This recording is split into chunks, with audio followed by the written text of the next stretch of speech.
O livro dos Salmos, versão Nova Almeida atualizada. Capítulo 78. Deus e o seu povo. Salmo didático de Asaf.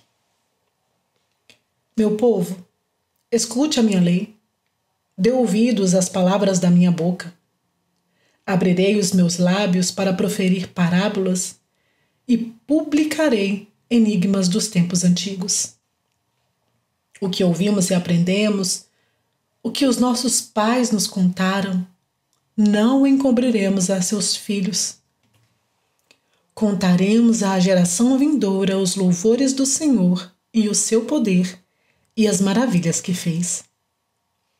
Ele estabeleceu um testemunho em Jacó e instituiu uma lei em Israel e ordenou aos nossos pais que os transmitissem a seus filhos, a fim de que a nova geração os conhecesse, e os filhos, que ainda hão de nascer, se levantassem e, por sua vez, os contassem aos seus descendentes, para que pusessem a confiança em Deus e não esquecessem dos feitos de Deus, mas lhe observassem os mandamentos, e que não fossem como seus pais, geração obstinada e rebelde, geração de coração inconstante cujo espírito não foi fiel a Deus.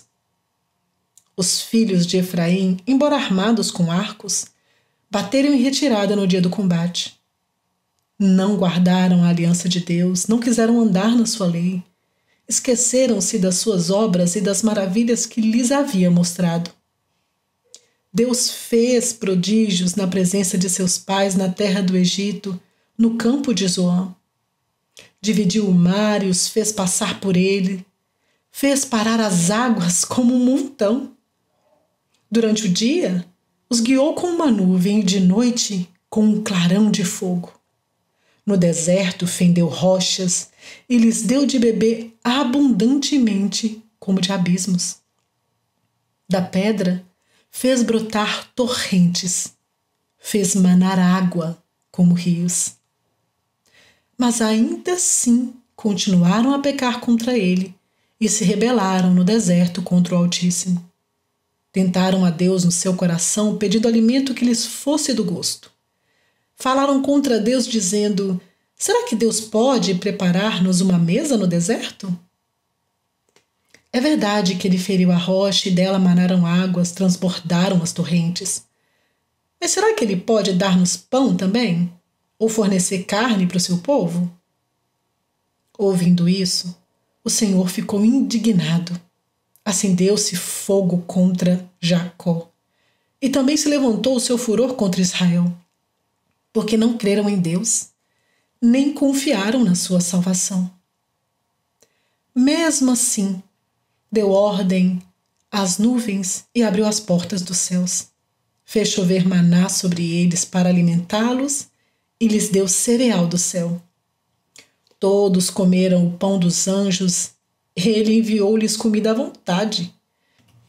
Fez soprar no céu o vento do oriente e pelo seu poder conduziu o vento do sul. Também fez chover sobre eles carne como poeira e as aves numerosas como a areia do mar. Fez com que caíssem no meio do arraial deles ao redor de suas tendas. Então comeram e se fartaram a valer, pois lhes fez o que desejavam. Porém, não reprimiram o apetite. Ainda tinham um alimento na boca quando se levou contra eles a ira de Deus. E entre os seus mais robustos semeou a morte e prostrou os jovens de Israel. Apesar de tudo isso, continuaram a pecar e não creram nas maravilhas de Deus. Por isso, ele fez com que os seus dias se dissipassem num sopro e os seus anos em súbito terror. Quando os fazia morrer, eles o buscavam. Arrependidos, procuravam Deus. Lembravam-se de que Deus era a sua rocha e o Deus Altíssimo seu Redentor.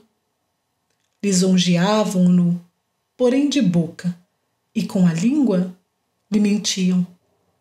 Porque o coração deles não era firme para com ele, nem foram fiéis à sua aliança.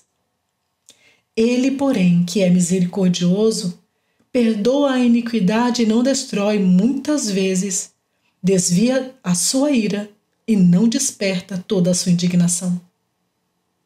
Lembra-se de que eles são simples mortais, vento que passa e não volta mais. Quantas vezes se rebelaram contra ele no deserto e nos lugares áridos lhe causaram tristeza. Tornaram a pôr Deus à prova. Ofenderam o Santo de Israel. Não se lembraram do poder dele nem do dia em que os resgatou do adversário. De como no Egito ele operou os seus sinais e os seus prodígios no campo de Zoan, e transformou em sangue os rios deles, para que das suas correntes não bebessem. Enviou contra eles enxames de moscas que os devorassem e rãs que os destruíssem. Entregou às lagartas as suas colheitas e aos gafanhotos o fruto do seu trabalho. Com chuvas de pedra, lhes destruiu as vinhas e os seus sicômoros com geada. Entregou ao granizo o gado deles e aos raios os seus rebanhos. Lançou contra eles o furor da sua ira, cólera, indignação e calamidade, legião de anjos portadores de males. Deu livre curso à sua ira, não poupou da morte a alma deles, mas entregou a vida deles à peste. Matou todos os primogênitos no Egito, as primícias do vigor nas tendas de Cã. Fez sair o seu povo como ovelhas e os guiou pelo deserto como um rebanho. Dirigiu-o com segurança e não tiveram medo, ao passo que o mar submergiu seus inimigos. Levou-os até a sua terra santa, até o monte que a sua mão direita adquiriu. Da presença deles, expulsou as nações, cuja região repartiu com eles por herança. E nas suas tendas, fez habitar as tribos de Israel. Ainda assim, tentaram o Deus Altíssimo e a ele resistiram e não lhes guardaram os testemunhos. Tornaram atrás e foram infiéis como seus pais, desviaram-se como um arco enganoso. Pois o provocaram a ira com seus lugares altos e com as suas imagens de escultura, despertaram seu ciúme. Deus ouviu isso e se indignou. Rejeitou completamente o povo de Israel. Por isso, abandonou o tabernáculo de Siló, a tenda de sua morada aqui na terra, e passou a arca da aliança ao cativeiro, e a sua glória à mão do adversário. Entregou o seu povo à espada e se encolerizou contra a sua própria herança. O fogo devorou os jovens deles, e as suas donzelas não tiveram canto nupcial. Os seus sacerdotes caíram à espada, e as suas viúvas não fizeram lamentações. Então, o Senhor despertou como de um sono, como um valente que grita excitado pelo vinho. Fez recuar a golpes os seus adversários e os entregou a perpétuo desprezo. Além disso, rejeitou a tenda de José e não elegeu a tribo de Efraim. Pelo contrário, escolheu a tribo de Judá, o monte Sião que ele amava. E construiu o seu santuário, durável como os céus e firme como a terra que estabeleceu para sempre. Também escolheu o seu servo Davi e o tirou do aprisco das ovelhas, do cuidado das ovelhas e de suas crias, para ser o pastor de Jacó, seu povo, e de Israel, sua herança. E ele os apacentou segundo a integridade do seu coração, e os dirigiu com sábias mãos.